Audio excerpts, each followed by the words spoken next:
আপনি কেন এত কঠিন ভাবে বক্তব্য দেন এবং অন্য বক্তাদের নাম ধরে সমালোচনা করেন কেন? এটা সুন্নাহ, এটা গীবত না, এই গীবত করা ফরজ। আপনি শরীয়তকে ন্যাংটা করে দেবেন আর আমি আপনাকে ন্যাংটা করবো না, কথা হবে না।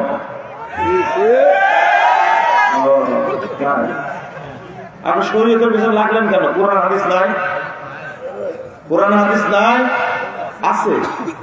আপনি কোরআন হাদিস দেখে বক্তব্য দেন। শোনেন, শিরিক, বেদাত আর জাল হাদিস এই বক্তারাই প্রচার করেছে, এই বক্তারাই প্রচার করেছে। তার বিরুদ্ধে বলতে হবে না? মিথ্যা কাহিনী শোনায়া এদেশের মানুষকে পথভ্রষ্ট করেছে। ফাজাইলে আমলের কাহিনী, মুকসুদুল মুমিনের কাহিনী, বেহেশতে যাওয়ার কাহিনী, সব ফালতু ফালতু কাহিনী জড়ো করে শেষ করে দিয়েছে। সব সংস্কার করতে হবে ইনশাআল্লাহ, লাভ নাই। লেখছেন, মানুষ সালাফিদের বদনাম করে। আকীদা ও ইবাদতের পাশাপাশি কি আদব এবং আখলাক, এটাও কি ভালো হওয়া জরুরি নয়? না, আমি ভালো না, আমি ভালো না। আমাকে আপনি আখলাক শিখাবেন, তাই না? আমার সাথে 2 দিন চলেন না, চলেন, খাওয়া দাওয়া সব ভাড়া নেওয়া হবে না, আমার সাথে চলেন, আমার সঙ্গে কয়েকদিন থাকেন, তাহলে বুঝতে পারবেন ভদ্রতা কাকে বলে, সাইজ কিভাবে করি বুঝবেন না। আল্লাহ রাব্বুল আলামিন সর্বপ্রথম কি তৈরি করেছেন? খুব দরকার এটা, হ্যাঁ না? এই নরমাল প্রশ্নের উত্তর দিন না। আমি বলি যে আপনি মুসাফির মানুষ, তাই বলি আমার জন্য দোয়া করবেন। আমি তো সবার জন্য দোয়া করছি না। হিসাবে আল্লাহ ও রাসূলের নাম লেখা থাকলে সেই হিসাব কি ব্যবহার করা যাবে?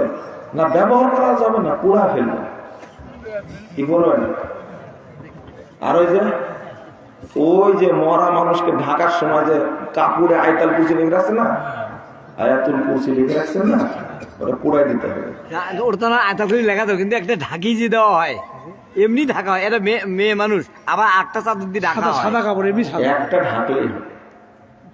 মেয়েদের হোক পুরুষদের হোক, একটা চাদর দিয়ে কি করবেন? ঢাকতে, ঢেকে কবরস্থানে নিয়ে যাবে। কথা বুঝতে পারলেন?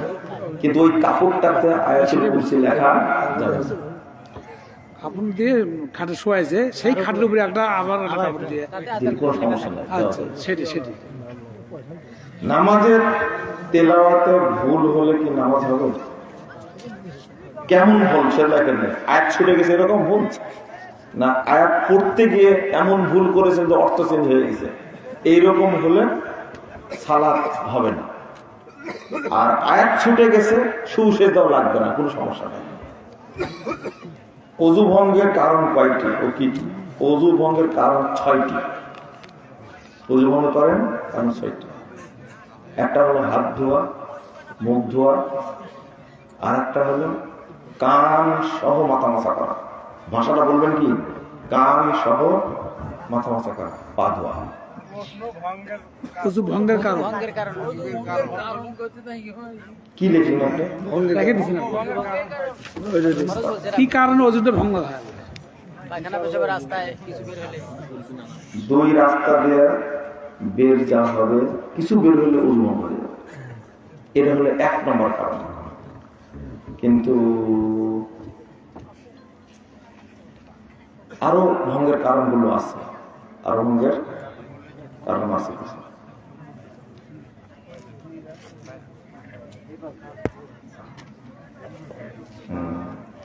একটা হুজুরের নাম লিখে প্রশ্ন করেছে, যাক না নাই বলবেন, আমি জানি না কি বলেছে, জানার পর তো উত্তর দেবে।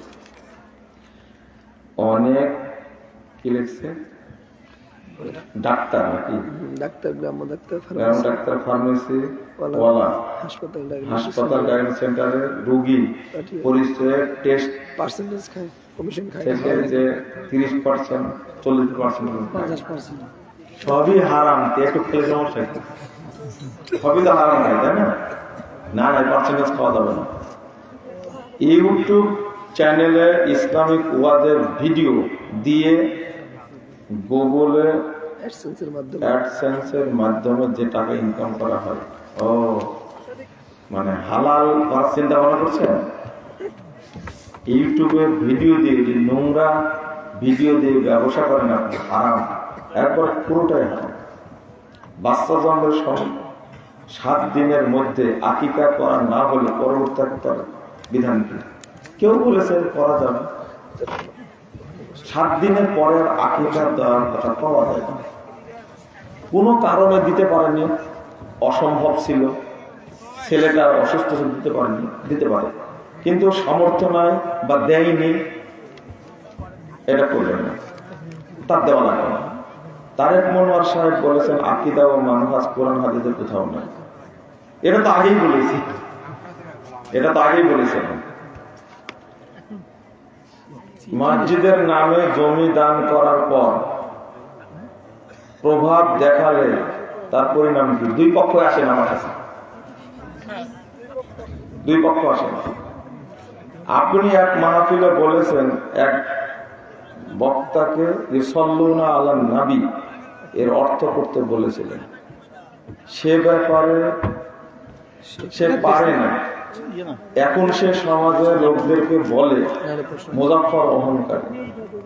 বলেন আপনার মন চাচ্ছে বলতে, বলেন।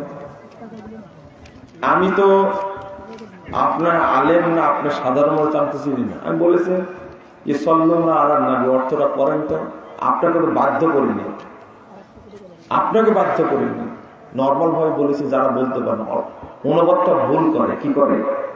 অনুবাদটা ভুল করে। হাদিসে আসছে, কোরআনের আয়াতটা হলো, আর হাদিসের অর্থ আছে সহিহ বুখারীতে। অর্থাৎ আল্লাহ নবী মুহাম্মদ সাল্লাল্লাহু আলাইহি ওয়াসাল্লামের প্রশংসা করেন, প্রশংসা করেন, আর ফেরেশতারা তার উপর দরুদ পাঠ করে। কিন্তু আপনারা কি বলেন? আল্লাহর রহমত নাযিল করে। বুঝলেন কথা? আমি এই জিনিসটা বলার জন্য বলেছিলাম, আমি তাকে তো চিনি না, কোন আলেম তাই। আমাকে তো গালিগালাজ মানুষ করে, কত ভাবে করে তার ঠিক ঠিক না। যাকে এইভাবে তো অহংকারী বলেছে, যার সন্তান তো বলেন,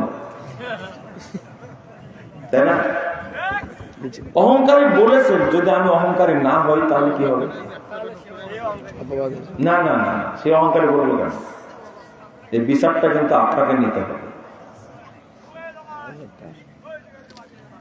আমাকে যদি আপনি অহংকারী বলেন, আল্লাহ যদি আমাকে অহংকারী না করেন, আমি অহংকারী না যদি না হয়, তাহলে অবস্থাটা কি হবে বলেন তো?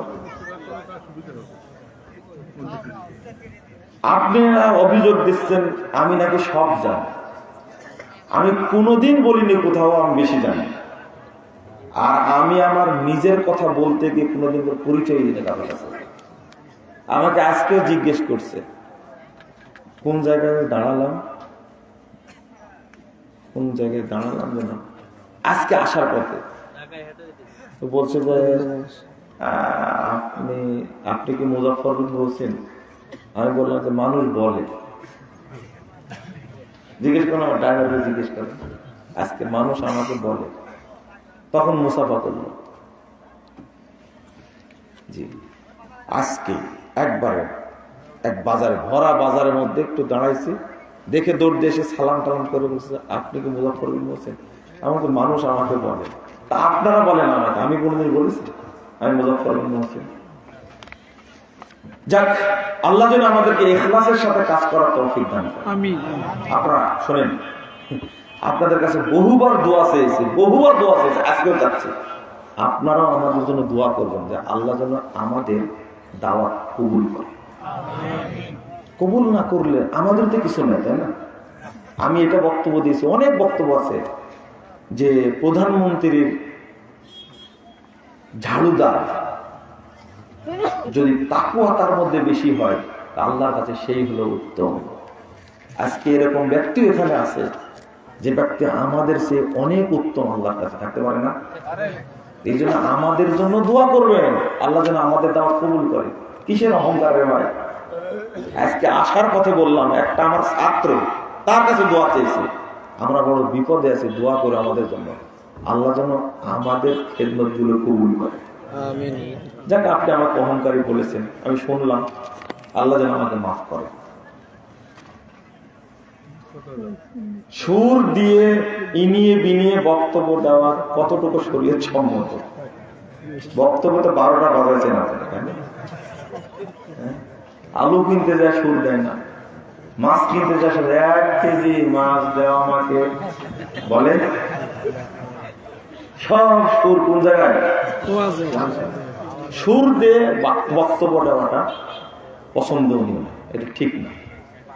কিছু মানুষ আছে যাদের কণ্ঠ দারুণ, কোরআনের আয়াত পড়লে খুব ভালো লাগে, কোরআন এবং সুন্নাহ ভিত্তিক কথা বলে সুন্দর করে, এটাতে যথেষ্ট। সুর দিয়ে বক্তব্য দেওয়ার ব্যাপারে হারাম এমন তমকিতে যে কড়া ফতোয়া মারছে, এগুলো আসলে ঠিক না, সালাফরা পছন্দ করেন না, এটাই যথেষ্ট। ঠিক আছে? শ্বশুর বাড়ি অনেক দূর হলে সেখানে কসর করা যাবে কি? এই ফতোয়া জানেন না? যাবে যদি সফর হয় ওইটা আপনার।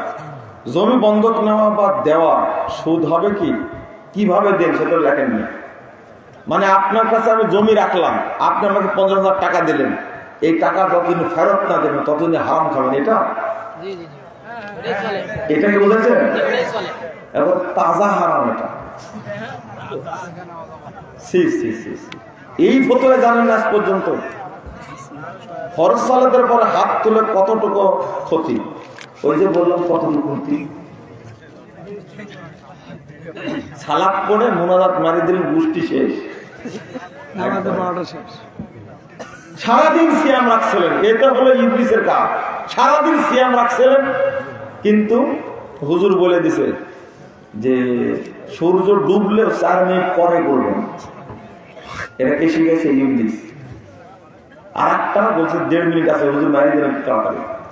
কি সারাদিন সিয়াম রাখলো, মারি দিল মুনাজাত, সিয়ামের গোষ্ঠী। আর প্রশ্ন, একজনই এত প্রশ্ন করেছে মসজিদের মেহরাব দেওয়া জায়েজ কিনা, এইটা কোনো সমস্যা না। এর দেওয়াটাও ফরজ না, আবার না দেওয়াটাও ফরজ না। এটা ইমাম দাঁড়ানোর জায়গা, এটাই বলেছেন। আর প্রথম মেহরাবটা দিয়েছিলেন একজন তাবেঈ, তিনি হলেন উমর বিন আব্দুল আজিজ রাহিমাহুল্লাহ। কথা বুঝতে পারলেন? প্রয়োজনে দিবেন, না হলে দিবেন না, এটা কোনো জটিল মাসালা। আমাদের মসজিদের ইমাম বিড়ি সিগারেটের জর্দার ব্যবসা করে, মাশাআল্লাহ, লজ্জা শরম আছে আপনার? আমাদের মসজিদের ইমাম, কত গর্ব আপনার! দেখেন আমার পেটে বাস্তা আসছে কিনা, পেটে হাত দেন। বিড়ি সিগারেট জর্দার ব্যবসা করে, কালকে বাদ দিয়ে দেবেন। আমি কি নিযুক্ত করেছি নাকি আমি ফতোয়া দেব?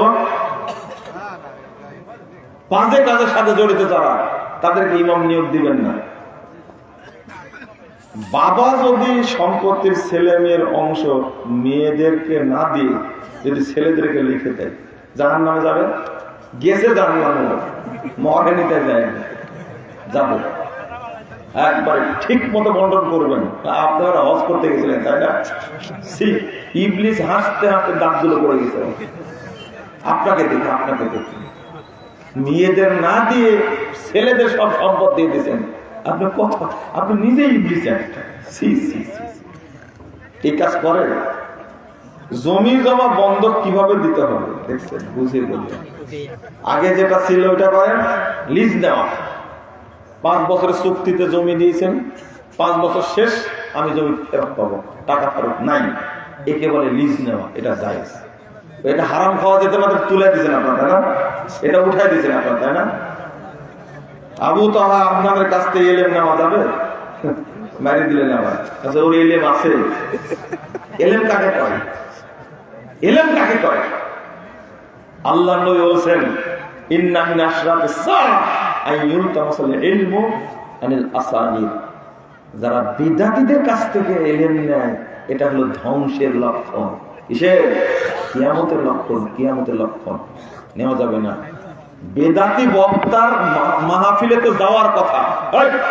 শোনেন, এবার ক্লিক করেছেন, টাচ করেছেন, দেখি হুজুর কি বলেন, শোনেনি না, এখন খালি টাচ করেছেন। জেনা করলে যা পাপ হয় তার চেয়ে অনেক বড় পাপ। রাসূলের সুন্নাহর আদর্শ কি এক বুঝিয়ে বলবেন। দেখছেন জটিল ব্যাপার একটা। আপনি ভালো একটা পথ বের করেছেন, বেদাতিরা বের করেছে সুন্নাহ হাদিস আলাদা, আর আপনি বের করেছেন কি সুন্নাহ আদর্শ আলাদা কিনা। ভালো হয়ে যান, ভালো হয়ে যান। ওই যে বলেছেন না মাসুদ তুমি ভালো হয়ে যাও, রওয়াহু আবুল কাদের, আপনাকে বললো ভালো হয়ে যান। জুমার নামাজে ইমাম সাহেব একাই সূরা ফাতিহা পড়বে না মুক্তাদিরা পড়বে? মানে খুব সালাকি করতেছিস তাই না? সূরা ফাতিহা না পড়লে কোনো সালাত হবে না, পড়তেই হবে সবাইকে। ইমাম পড়ে মুক্তাদি পড়বে, জামাত সালাত বাতিল। তাওয়াররুক 2 রাকাত বিশিষ্ট সালাতে করা যাবে কি? কেউ কেউ বলে করা যাবে না। তাওয়াররুক 4 রাকাত 3 রাকাত বিশিষ্ট সালাতে, তাওয়াররুক বুঝেন তো? নিতম্বরের উপরে বসে ডান পায়ের নিচ দিয়ে বাম পা বের করে দেখবে তাওয়াররুক। এটা চলবে শুধু 4 রাকাত সালাতে, 3 রাকাত সালাতে, 1 রাকাত সালাতে, 2 রাকাত সালাতে তাওয়াররুকের কথা হাদিসে আসে। এটা একটু ব্যাখ্যা আছে। 1 রাকাত বেতের সালাতে কি বললি তো বললাম না? আপনি মুখে হাত দিয়ে আছেন, বুঝবেন কি করে? 1 রাকাত সালাতে, 2 রাকাত সালাতে তাওয়াররুক নাই। লাগে না। 3 আর মেয়ে 4 লোকের মাথার পরিত্যক্ত চুল বিক্রি করা যাবে কি না? মাটির নিচে পুঁতে দিবেন। সহবাস করার পর শারীরিক দুর্বলতার কারণে ফরজ গোসল না করে শুধু ওযু করে ফরজ সালাত পড়া যাবে কি?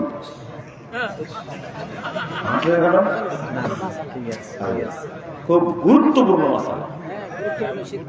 আপনারা যুক্ত দেন, এভাবে কথা বলছেন কেন? আরো দেন ফতোয়া, আমি আসি। শোনেন, খুব সুন্দর ফতোয়া। শারীরিক দুর্বলতা বা অসুস্থতা মনে করে গোসল করলে সে অসুস্থ হয়ে যাবে, তখন সে কিন্তু ওযু করতে পারবে, তখন ওযু করবে, সালাত করা যাবে কি না? ওযু করা যাবে না। আপনি পারবেন ওযু করতে, এই ওযু করা যাবে না, তায়াম্মুম করতে হবে। ফাতায়াম্মামু সাঈদান তাইয়্যিবা। বহু মানুষ ভুল করে, সে গোসল করতে পারছে না কিন্তু ওযু করতে পারবে, ওযু করা যাবে না, তায়াম্মুম করতে হবে। কি বললেন? কি বললেন?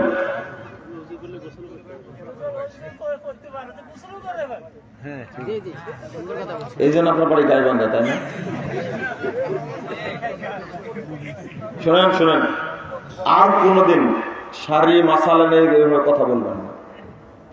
এটা আল্লাহর কথা উচ্চারণ করে বললাম, এটা বাংলাদেশের কোটি কোটি মানুষ ভুল করে। এটা প্রশ্নটা করছেন খুব সুন্দর, বুঝে যাচ্ছে আপনিও করতেন, এটা করে। এটা সবাই স্ত্রী সহবাস করেছে বা অপবিত্র হয়েছে, খুব অসুস্থ, অনেকে থাকে না খুবই অসুস্থ, স্বপ্নদোষ হয়ে গেছে, সে কি করবে? ওযু করতে পারলেও কি করবে? তায়াম্মুম করবে। ওযুর কথা আসেনি। কেন জানেন? ব্যাখ্যা দেওয়া ঠিক না। একজন ডাক্তার আমাকে বলছেন যে, তার কথা, আমার কথা না, মাফ করবেন আমাকে, আমি ব্যাখ্যা দেওয়াটা ভুল হবে, ফতোয়া এই পর্যন্ত শেষ। বলছেন যে এটা খুব গুরুত্বপূর্ণ একটা কথা, ওযু গোসলের স্থানে ওযু করলে গোসলে যে ক্ষতি হবে ওযুতেও সেই ক্ষতি হবে। এটা ফিজিক্যাল বলছে, শারীরিক অবস্থা বলছে, একজন ডাক্তার আমাকে বলছেন, তার কথা বলছে। আর আপনি মেরে দিলেন কথাটা যে ওযু করতে পারছে গোসলও করতে পারবে।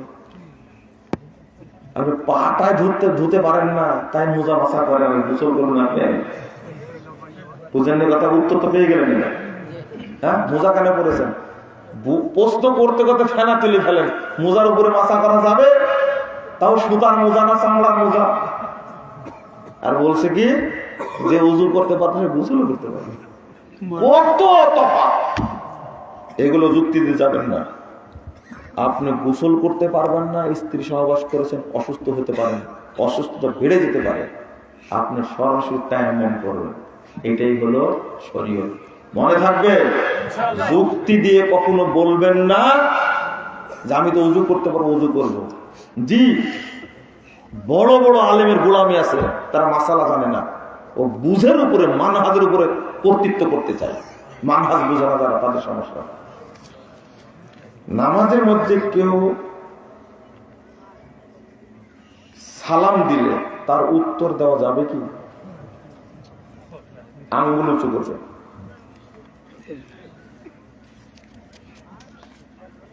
জামাত করে গাইবান্ধা জেলা সভাপতি ও জমিয়ত সুবহান। আপনি বলেন যে জামাতের ঝামেলা আছে, এটা তো আমি জানি না। তবে আহলুল হাদিস ব্যক্তি কোন দলের সাথে সম্পৃক্ত থাকতে পারবে না, তার একটাই পরিচয়, তিনি কি আহলুল হাদিস। জাতি হিসাবে মুসলিম, আকীদাগত কি যত দল আছে একটা চলবে না। আকীদায় সমস্যা আছে না, আমলে সমস্যা আছে, হয় অর্থনৈতিক আদর্শ সমস্যা আছে, রাজনৈতিক আদর্শ সমস্যা আছে। কথা বুঝতে পারলেন? আমার পরিচয়, আমি জাতিগত মুসলিম, আকীদাগত কি আহলুল হাদিস বা সালাফি। এখন আহলে হাদিস বলতে চাচ্ছেন না, তাই সুফি সুফি সালাফি বলছেন, তাই না? আহলে হাদিস চিনে ফেলেছে, এত আহলে হাদিস বলা যাবে না, কি বলতে হবে? সালাফি। মানে ওর মধ্যে জিলাপি আছে, বুঝেননি? আছে, ও জিলাপি মার্কা। আহলে হাদিস বলতে চায় না, পরিচয় দিতে চায় না, এরা কাপুরুষ। এরা বুখারীতে দেওয়া আছে দাড়ি কাটা যাবে। এ কথা বললেন কেন আপনি? প্রশ্ন করা শিখবেন নাকি? মিজানুর রহমান আজহারী সম্মিলিত মুনাজাত করে, সেটা কি করা যাবে? আপনি তো মনে করেন যে আজহারী সাহেব যা করবে তাই করা যাবে, তাই না? তাই করা যাবে, তাই না? শোনেন শোনেন,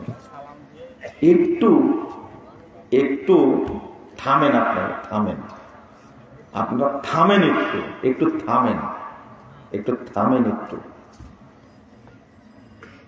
আমিও যদি কোনো আমল করি যেটা কোরআন হাদিস দ্বারা প্রমাণিত নয়, সেটা করা যাবে না। আমার ভুল হতে পারে না? আপনারা তো মনে হয় কারো ভুল হয় না, তাই না? আপনারা জানেন আল্লামা জারুল্লাহ জামাখশারী তাফসিরে কাশফের প্রণেতা, এত বড় আলেম, পৃথিবীকে শাসন করে গেছেন ইলম দ্বারা। আমরা বলি তার তাফসির পড়া যাবে না। নাসিরউদ্দিন বাইজাবি রাহিমাহুল্লাহ এত বড় ভাষাবিদ আলেম, আমরা বলি তার তাফসির পড়া যাবে না। তাফসিরে জালালাইন এত বড় আলেম জালালউদ্দিন মাহাল্লি, জালালউদ্দিন সৈয়দী, আমরা বলি বিজ্ঞ আলেম ছাড়া তাফসির জালালাইন পড়া যাবে না। আমি যখনই বললাম যে মাওলানা আবুল আলা মওদুদী রাহিমাহুল্লাহ তার তাফসির তাফহিমুল কোরআন পড়া যাবে না, তখন আপনার জ্বললো কেন? এত জ্বলে কেন? আকীদার মানদণ্ডে বলছি। আমরা কত বড় বড় আলেম সম্পর্কে বলি, এই মানুষটার আকীদা ভালো ছিল না, তার হাদিস গ্রহণ করা যাবে না, তার হাদিস নেওয়া যাবে না। আর আপনারা কোনো বাস বিচারই করছেন না এখন, তাই না? আজহারীর সাথে একজন মানুষ তো নাকি, না ফেরেশতা বানাতেছেন আপনারা? শোনেন, সাইদি সাহেব আল্লামা দিলওয়ার হোসেন সাইদি রাহিমাহুল্লাহ, আল্লাহ তাকে জান্নাতুল ফেরদাউস দান করুন। তিনি আমার কাছে কেঁদে ফেলেছেন বলতে গিয়ে যে আমাকে পচাইছে কিছু মানুষ, আমাকে নাকি চাঁদে দেখতে পেয়েছে। কারা পচাইছে? আপনারা পচাইছেন, আপনারা পচাইছেন। আমি বলে ফেলেছি যে আপনার লোকেরাই তো পচাইছে আপনাকে। বুঝেন না কথা? এটা হুজুগ, মিথ্যাচার। যখন মারা গেলেন, লোকে মারা গেলেন, তখন বলে দিল এই দেখো মৃত্যুর কারণে ভূমিকম্প হয়েছে। কেন নাউজুবিল্লাহ বলছেন কেন? মানুষকে মানুষের জায়গায় থাকতে দেন। আমরা কিভাবে দেশে ইসলাম কায়েম করবো? রাসূল সাল্লাল্লাহু আলাইহি ওয়াসাল্লাম সাহাবীরা যুবক বের করবেন, আহলে হাদিসের লোককে একই প্রশ্ন করেছে, আমির হামজার বক্তব্য শোনা যাবে কি? কামরায় আপনাদের যে আহলে খবিস বলে শুনলে, আপনারা তো শুনেন তার বক্তব্য, নাহলে কেন প্রশ্ন করেছেন? হ্যাঁ, সূরা ফাতিহার আগে বিসমিল্লাহ মনে রাখবেন, সরবরা নীরবে পড়বেন। সূরা ফাতিহার অংশ বিসমিল্লাহ নীরবে পড়বেন। আযান চলাকালীন সময় মসজিদে প্রবেশ করলে কি সালাত আদায় করা যাবে, নাকি আযানের জবাব দেবেন? সালাত পড়তে পারবেন, কোনো সমস্যা নেই, সালাত পড়তে পারবেন। আযান চলছে, সালাত পড়তে পারেন, সালাত পড়াটাই ভালো, তবে উত্তর দিতে পারবেন। হুজুর রুকু থেকে ওঠার সময় ইমাম মুক্তাদি সবাইকে সামনে হুজুর বললেন কেন? আগে বিচার হোক।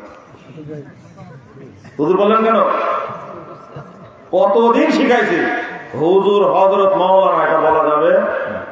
হুজুর হযরত মাওলানা এগুলো বলা যাবে না, মনে থাকবে। বড় আলেম যারা তাদেরকে শেখ বলবেন। আমরা ছোটখাটো জানি না কিছু, আমাদেরকে ভাই বলবেন। কি বলবেন? আমি কি কিছু বলেছি? বলেন মুজফফর ভাই থেকে শোনেন, বলবেন ভাই। এটি সুন্দর কথা। রুকু থেকে উঠার সময় ইমাম মুক্তাদি সবাইকে সামিল জি বলবেন, সামিল কোনো সমস্যা নাই। জাযাকুমুল্লাহ খায়রান ওয়া বারাকাল্লাহু ফিকুম। যারা দাঁড়া আছেন বসেন।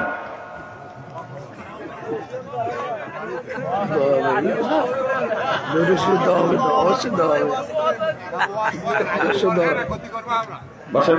হ্যাঁ আমরা আরো শুনবো। বাহে তাহলে জানাজা করবো না মা? এই তো বসতে বললাম, উঠলেন তো আবার।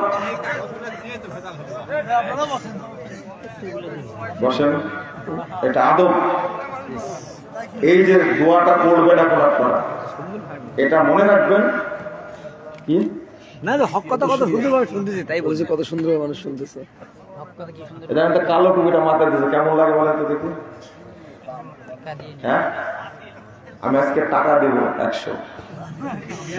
এই টাকাটা এই টুপিটা তো চেঞ্জ করে, বুঝতে পারলেন? এই যে আপনারটা দিয়ে দেন তো।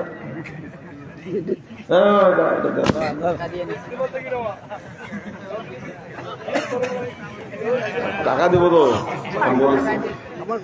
কয় টাকা লাগে? না 50 টাকা, একটু বেশি টাকা। হাত দিয়া। শোনেন, এই টুপির ব্যবসা করছি বহু বছর। প্রতি বছর যে হিসাব করে কত টাকা যায় আমার টুপির ব্যবসায়, বের করলে মনে ভালো হয়। দেখি আপনার মনে রাখার চেষ্টা করুন।